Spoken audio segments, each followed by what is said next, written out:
Four former police officers charged in the death of George Floyd appeared in court this morning to determine whether they should be tried together or separately.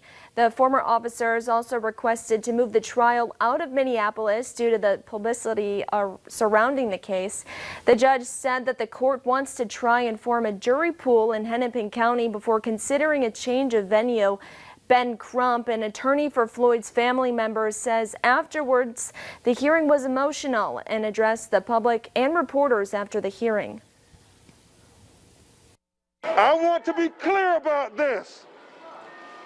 The only overdose that killed George Floyd was an overdose of excessive force and racism by the Minneapolis Police Department.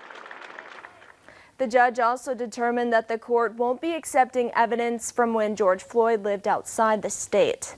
And California governor today said the effects of climate change are being seen and felt now as wildfires continue to ravage the state.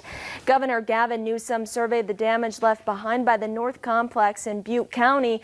They claimed the lives of 10 people and at least 16 people still remain missing. 2,000 structures have been destroyed in the fire and more than 23,000 structures are being threatened. Across the state, wildfires have destroyed more than 3 million acres.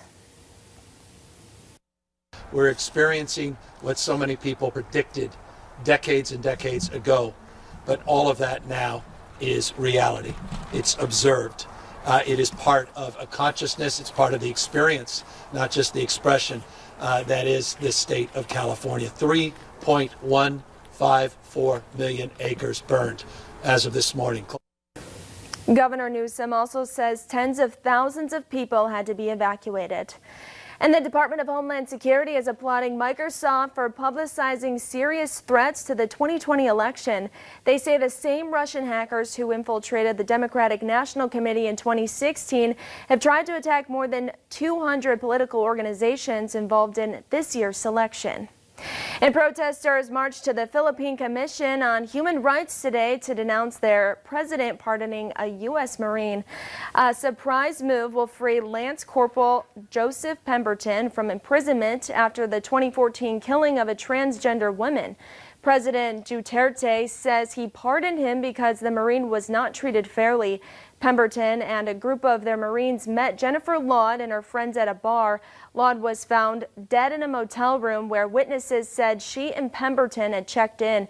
And a witness told investigators that Pemberton said he choked Laud after discovering she was transgender. A Philippine human rights group condemned the pardon, calling it a despicable mockery of justice. And it's a face mask made from hemp, and some people say it's even good for the environment. Those details are coming up next.